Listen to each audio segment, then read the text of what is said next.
दोस्तों नमस्कार।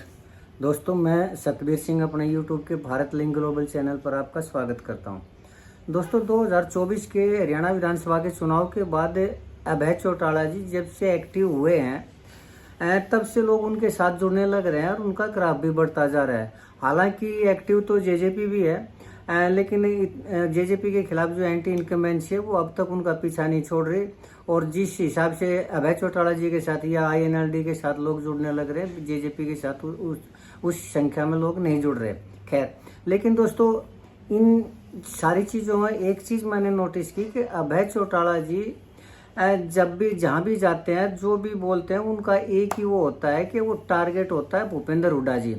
और वो हर पत्रकार के सवाल के उस जवाब में या फिर वैसे भी कोई बयान देते हैं तो उनका एक ही मकसद होता है कि भूपेंद्र हुड्डा जी को टारगेट करना और उनकी ज़मीन को खिसकाना। लेकिन 2024 के बाद से लगा, हालांकि 2024 के चुनाव के अंदर भी एंटी इनकम्बेंसी इतनी ज़्यादा थी बीजेपी के प्रति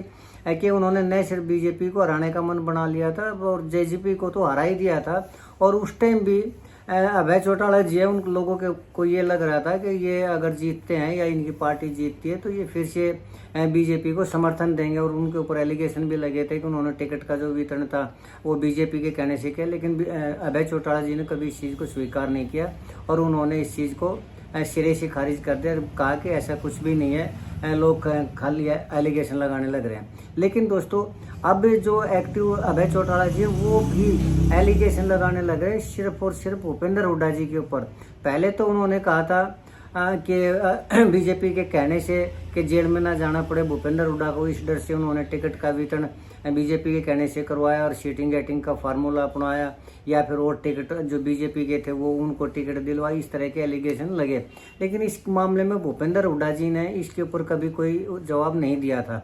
और इससे लोगों में थोड़ा ये भ्रम भी फैलने लग गया था, यानी ये धारणा भी होने लगी थी कि कहीं ना कहीं हो सकता है अभय चौटाला जी के आरोपों में कहीं ना कहीं कोई सच्चाई हो। लेकिन जैसे जैसे अभय चौटाला जी एक्टिव होते गए और खासकर जब ये 25 सितंबर की रैली रोहतक में रखी है तब से तो वो भूपेंद्र हुड्डा जी के खिलाफ और भी ज़्यादा आक्रामक हो गए।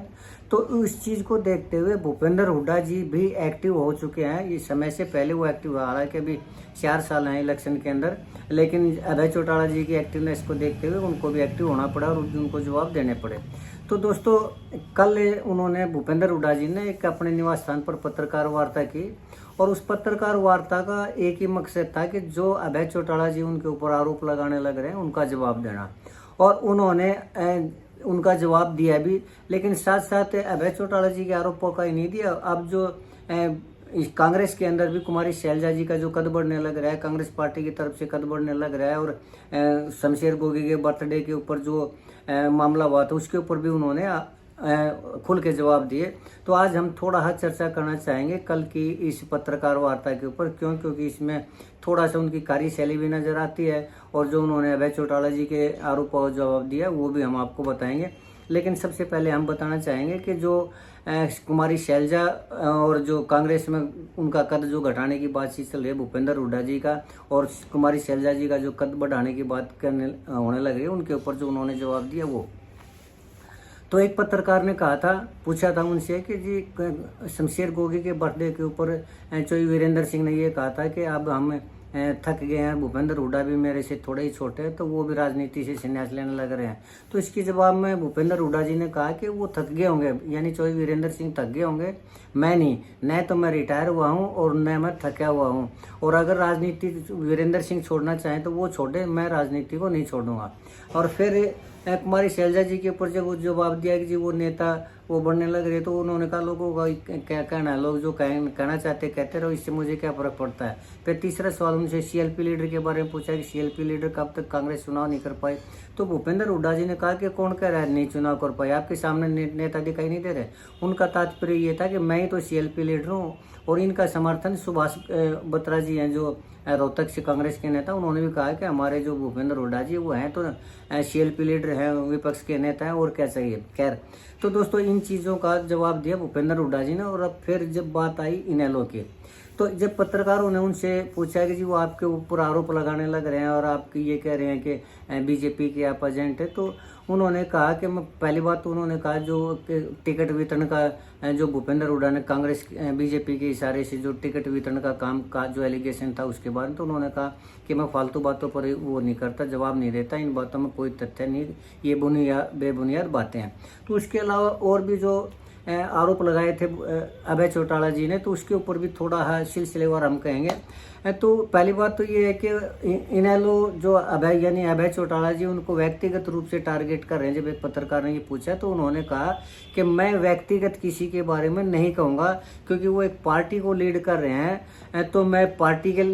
बारे में ही कहूँगा कि वो जो रैली है जनता में उसकी उपलब्धि बताए। कोई भी पार्टी है, कोई भी नेता है, पार्टी का प्रमुख है, वो अपनी उपलब्धियों को बताता है रैली के अंदर। तो वो जो रोहतक में रैली कर रहे हैं, पहली बात तो ये कि मुझे इस चीज़ से फ़र्क नहीं पड़ता कि वो कहाँ रैली करने लग रहे हैं, और फिर वो अपनी रैली के अंदर क्या अपनी उपलब्धियाँ बताएंगे। तो भूपेंद्र हुड्डा जी ने कहा ये बात है कि क्या उपलब्धियाँ बताएंगे, क्या वो ये बताएंगे कि वो गुंडाराज था उनके उसमें और वो दोबारा गुंडाराज लेना चाहते हैं, या फिर क्या अभय चौटाला जी यानी पार्टी के मुखिया ये बताएंगे कि उनके महम कांड हुआ, या फिर क्या ये अपनी उपलब्धियों के बारे में ये बताएंगे कि किसानों के ऊपर गोलियां चलाई, किसानों को जेल में डाला, क्या ये बताना चाहेंगे अपनी उपलब्धियों के बारे में। और इसके अलावा उन्होंने कहा कि जो महम कांड हुआ था क्या वो फिर से महम कांड करना चाह रहे हैं, क्या प्रदेश की जनता जानती नहीं कि महम कांड के अंदर कौन किसके कपड़े पहनकर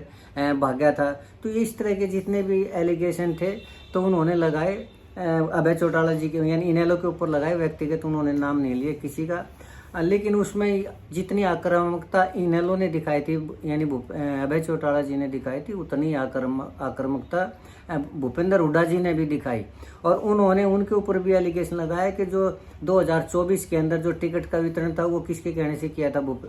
अभय चौटाला जी ने, वो भी तो बीजेपी के कहने से कहा था। और अब जो मेरे ऊपर एलिगेशन लगा रहे हैं तो कम से कम अपने गिरेबान में तो झांक कर देख ले कि वो भी तो बीजेपी के उस कहने से ही तो चल रहे हैं, टिकट वितरण उनके कहने से होने लग रहा है। और आज तक जो वो आरोप लगा रहे हैं सिर्फ मेरे ऊपर आरोप लगा रहे हैं, क्या कभी बीजेपी के बारे में उन्होंने कुछ कहा, बीजेपी की कभी आलोचना की? और मेरे को तो वो कह रहे हैं कि बीजेपी को जनता हराना चाह रही थी। तो अगर जनता बीजेपी को हराना चाह रही थी तो उन्होंने खुद टिकट का जो वितरण था अपनी पार्टी का वो बीजेपी के कहने से क्यों किया? तो कहने का मतलब ये है कि दोनों नेता एक दूसरे को ऊपर आरोप लगाने लग रहे हैं। और अब जो भूपेंद्र हुड्डा जी हैं वो भी पलटवार करने में मतलब देर नहीं करते, और वो भी पत्रकार वार्ता करके जो भी अभय चौटाला जी आरोप लगाते हैं उनके ऊपर पलटवार वार्ता करते हैं। और वो भी उन्होंने भी जब इन्होंने अभय चौटाला जी ने उनको बीजेपी का एजेंट कहा तो उन्होंने भी पलट के ये कहा कि बीजेपी के एजेंट तो अभय चौटाला जी हैं। तो आरोप प्रत्यारोप ठीक है दोस्तों, राजनीति है ये, आरोप प्रत्यारोप तो लगते ही हैं। एक पार्टी दूसरी के ऊपर लगाती है, दूसरी तीसरी के ऊपर लगाती है, तो राजनीति की अपनी अपनी वो होती है, सभी एक दूसरे के ऊपर आरोप लगाते हैं। लेकिन एक चीज़ दोस्तों मैं ये शुरू से ही नोट करता आ रहा हूँ, मैं भी नोट कर रहा हूँ इस चीज़ को कि अभय चौटाला जी ने बीजेपी के खिलाफ कुछ भी नहीं कहा है। उनकी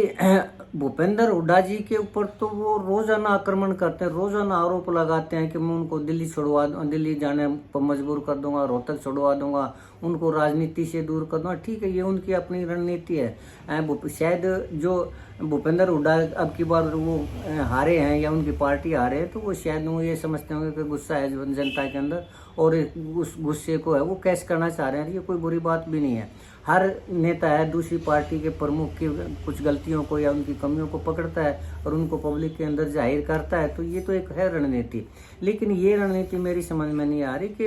अभय चौटाला जी इतना सॉफ्ट कॉर्नर बीजेपी के प्रति क्यों रखते हैं, आज भी इतना बीजेपी के प्रति क्यों रखते हैं। क्या इसका ये तात्पर्य नहीं है कि आने वाले टाइम में अगर उन्हें लगता है कि मेरी इतनी सीटें आ जाएं कि मेरी सत्ता प्राप्ति ना भी हो तो बीजेपी के साथ मिलके न वो गठजोड़ कर लेते हैं। ठीक है, ये कोई बुरी गलत पॉलिसी भी नहीं है। हर नेता ये सोचता है कि भाई आपने वो तो तलाश करता ही करता है, मौके तो तलाश करता ही है कि अगर सत्ता नहीं मिले तो कुछ सीटें आ जाए तो किंग मेकर की भूमिका अपना ले। लेकिन मैं ये समझता हूँ कि जनता शायद इस चीज़ को भी समझ जाएगी कि और जो भूपेंद्र हुड्डा के प्रति वो ये आरोप लगा रहे हैं कि भाई वो बीजेपी के एजेंट हैं, तो बीजेपी का समर्थक होने का संशय तो अभय चौटाला जी के ऊपर भी जाएगा, तो वो जो भूपेंद्र हुड्डा के ऊपर एलिगेशन है वो अपने आप कम हो जाएगा उसमें, और जनता को ये समझ में आ जाएगा कि ये तो दोनों ही एक ही तरह की पॉलिटिक्स करने लग रहे हैं। तो अगर अभय चौटाला जी हालांकि राजनीति के मंझे हुए नेता हैं, देवीलाल परिवार से आते हैं, वो राजनीति उनके खून के अंदर है, वो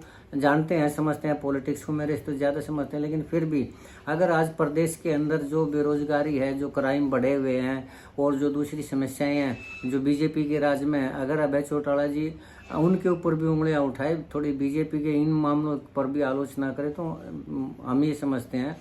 मैं ये समझता हूँ कम से कम कि उसमें उनकी जो छवि है वो यही होगी कि एक निष्पक्ष नेता की ही होगी। और अगर वो बीजेपी का समर्थन करते रहेंगे या बीजेपी के प्रति सॉफ्ट कॉर्नर रखते रहेंगे तो पब्लिक यही समझेंगे कि भूपेंद्र हुड्डा जी में और उनमें कोई फ़र्क नहीं है, दोनों एक ही तरह की राजनीति करने लग रहे हैं। तो उसमें भी शायद हो सकता है थोड़ा उनको आने वाले टाइम में क्या पता नुकसान हो। लेकिन खैर ये तो राजनीति की बात है, आने वाला अभी तो 4 साल है इलेक्शन के अंदर,